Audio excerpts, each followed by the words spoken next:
In questa lezione ci occupiamo dell'impostazione della mano sinistra sul basso elettrico. A questa lezione è collegato un approfondimento sulla logica della tastiera del basso elettrico.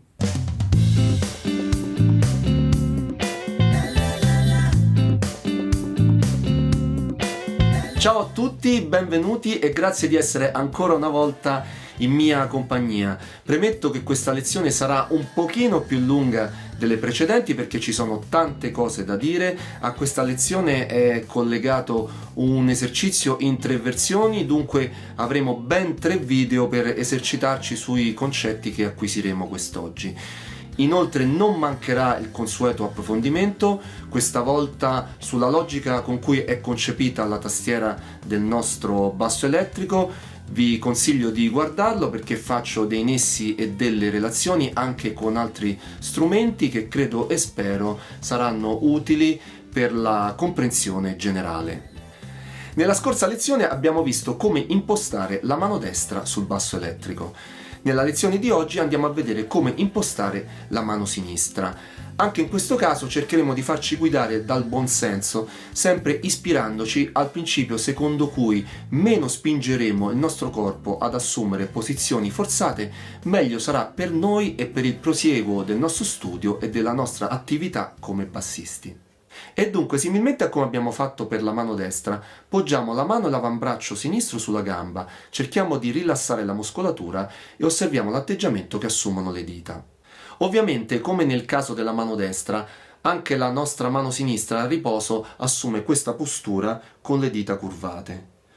Imprimiamola nella nostra memoria, così come la sensazione, e prendiamo il nostro strumento. Ricordiamo quello che abbiamo detto più volte nelle precedenti lezioni e approfondimenti. Utilizziamo il braccio destro per bilanciare lo strumento e per proiettare in avanti il manico, in modo da agevolare il posizionamento della mano sinistra sulla tastiera e il suo scorrimento lungo il manico stesso.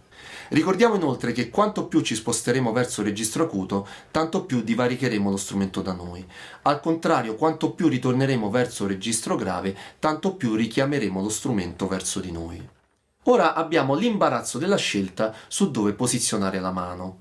Probabilmente in modo istintivo saremo portati a posizionarla nella zona del registro più grave, la parte più distante da noi, e in effetti non sbaglieremmo, dato che questa è la zona in cui ci sono le note più basse, quelle che saremo chiamati a suonare più di frequente.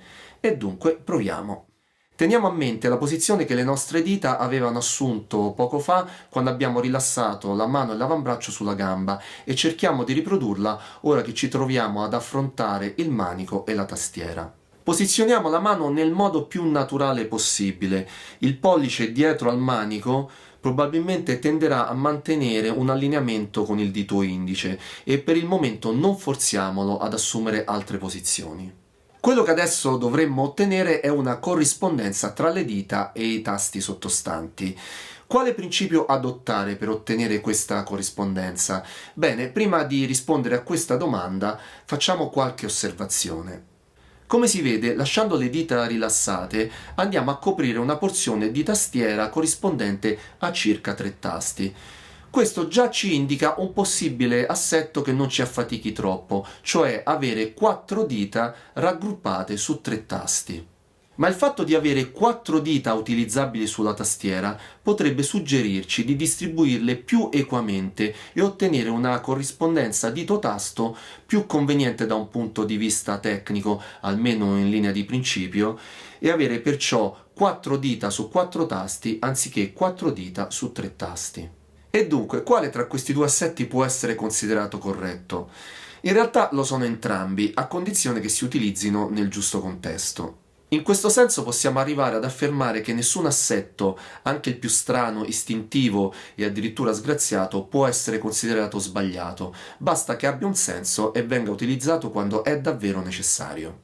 Proviamo a fare qualche esempio. Se sto suonando con la mia rock band e in una sezione di un brano mi trovo ad eseguire tante misure in ottavi sul Fa grave, e magari non è previsto che io debba eseguire abbellimenti melodico-ritmici, non avrà senso stare con la mano impostata con 4 dita su 4 tasti, ma al contrario rilasserò le dita che andranno a raggrupparsi e magari il pollice tenderà un po' a salire sul manico, quasi a spuntare fuori dal profilo, e addirittura il palmo della mano andrà ad appoggiarsi sul profilo del manico.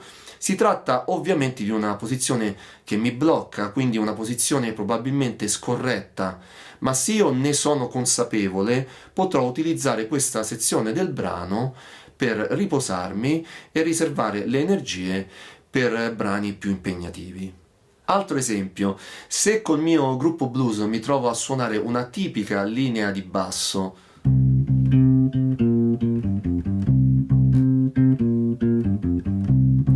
terrò convenientemente le dita raggruppate, 4 dita su 3 tasti.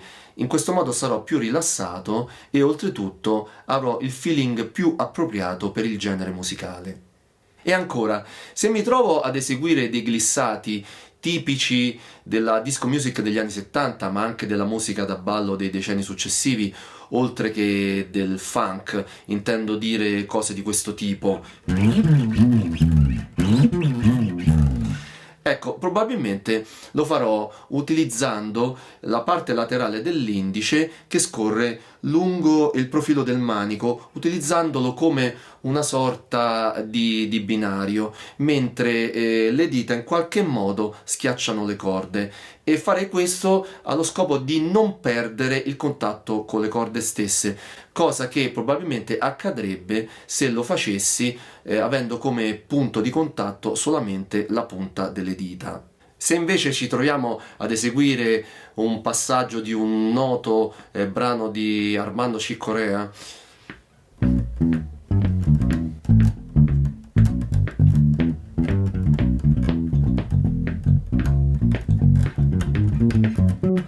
tratto da Spain, una notissima composizione di Chick Corea, oppure uno special di un famoso brano degli anni 70 di Stevie Wonder.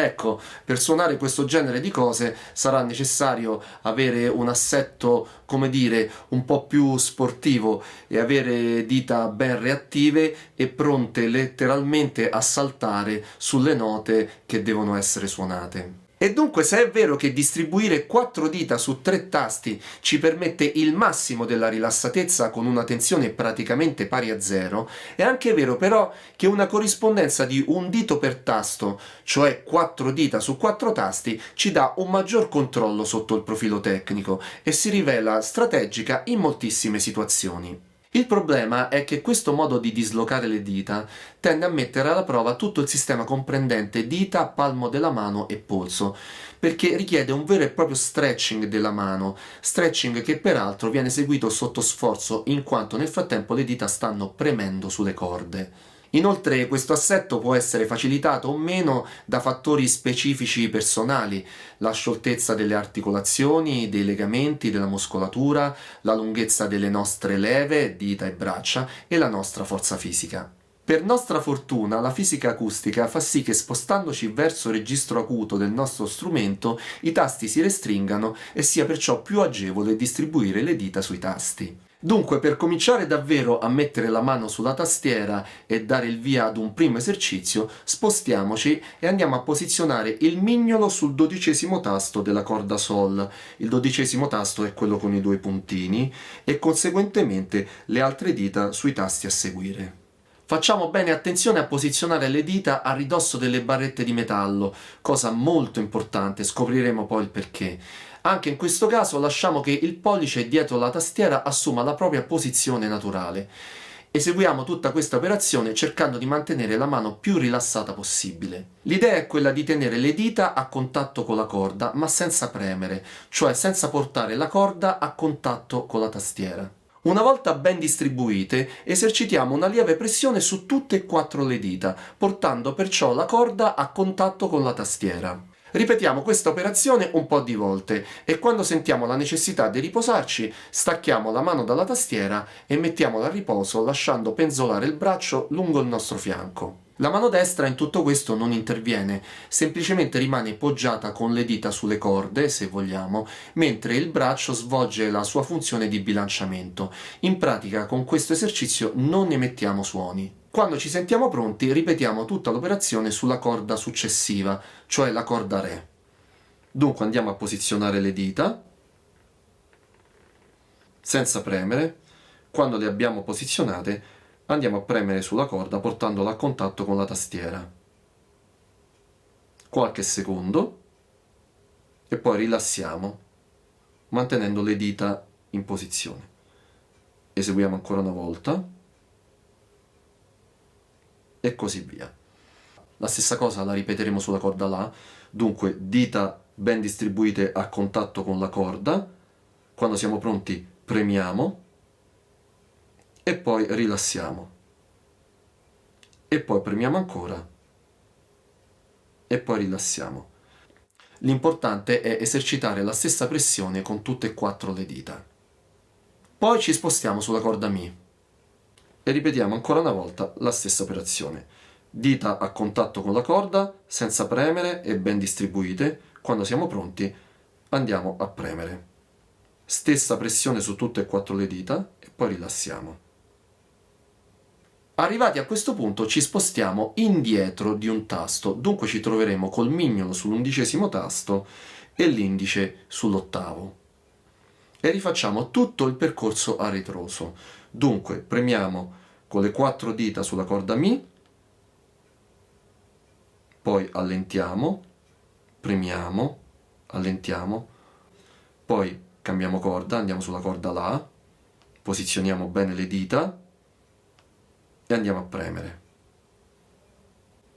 E poi ci spostiamo sulla corda Re e ripetiamo tutta l'operazione.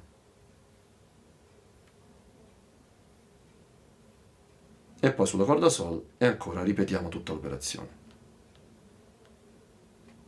Osserviamo qui un aspetto molto importante.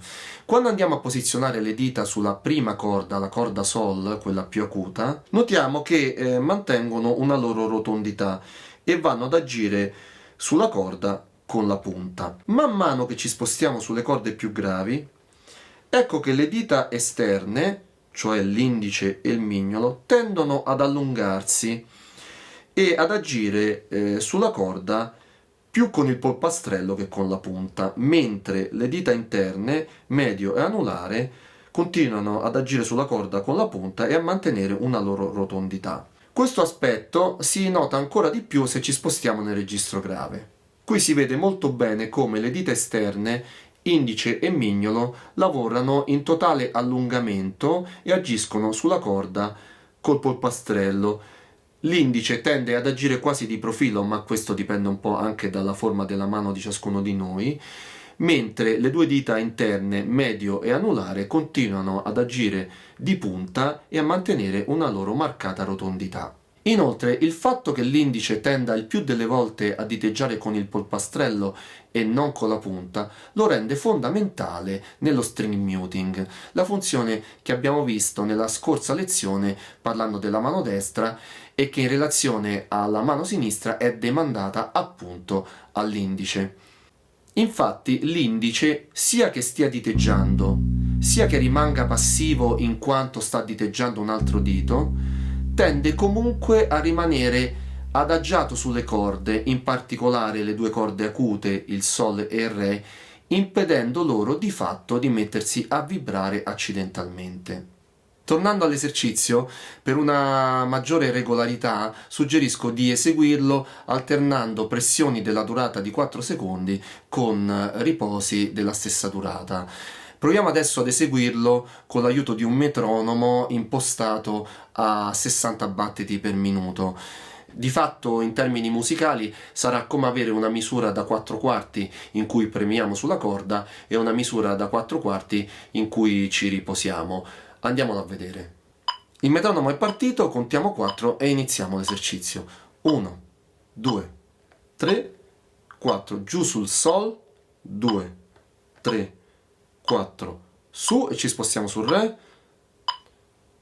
giù sul Re, 2, 3, 4, su, ci spostiamo sul La, giù sul La, 2, 3, 4, su, ci spostiamo sul Mi, giù sul Mi, 2, 3, 4, su, rimaniamo sul Mi e scivoliamo un tasto indietro, giù sul Mi, 2, 3, 4, su, ci spostiamo sul La,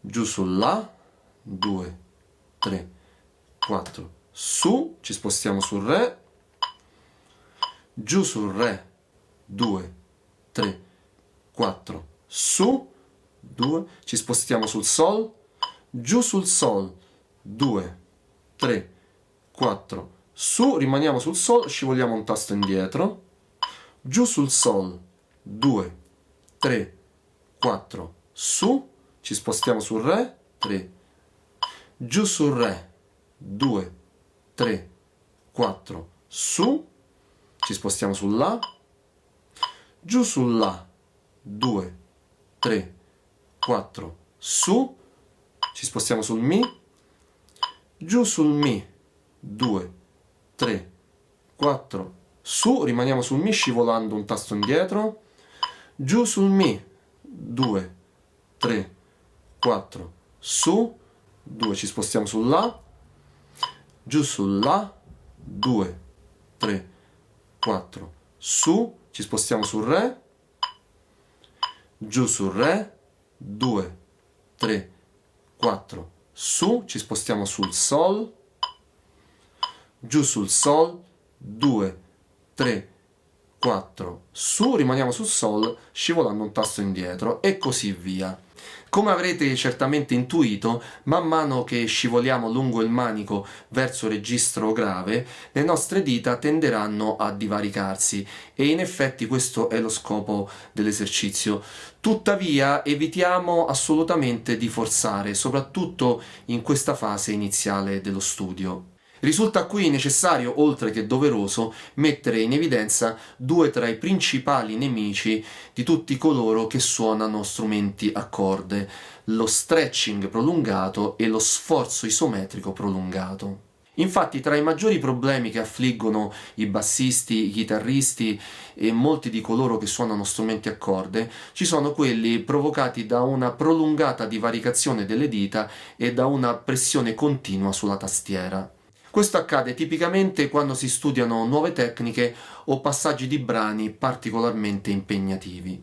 Non potendo avvantaggiarsi della forza di gravità, come possono fare almeno in parte pianisti e percussionisti, ma dovendo comunque agire con una certa energia, ma con movimenti caratterizzati da escursioni brevi, a volte quasi impercettibili, il rischio di ritrovarsi affaticati per eccessivo stretching o per eccessivo sforzo isometrico per i bassisti è altissimo.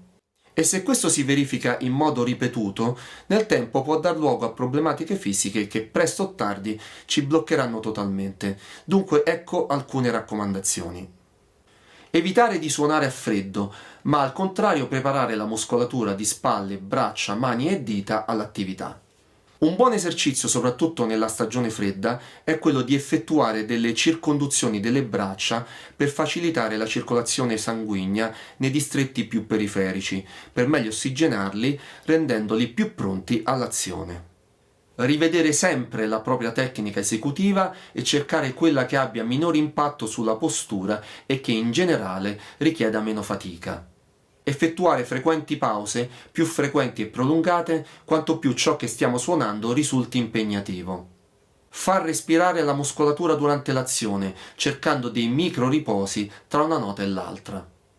Quest'ultimo consiglio è forse il più importante di tutti e possiamo metterlo in pratica da subito, anzi, a ben vedere lo abbiamo già messo in pratica. Infatti, l'alternanza tra pressione e riposo dell'esercizio precedente ha proprio lo scopo di far respirare la mano. Questa alternanza, che alla vista è quasi impercettibile, in realtà è la chiave per riuscire a prolungare la nostra azione nel tempo e che in prospettiva ci permetterà di portare a termine una prestazione prolungata quale può essere un concerto o uno spettacolo. Dunque dovremo cercare di riprodurla nella pratica quando ci troveremo davvero a suonare. Bene, a quanto pare questa lezione si sta prolungando molto più del consueto. Direi perciò di suddividerla in due parti e di prenderci una pausa. Ci vediamo nel prossimo video per la seconda parte della lezione.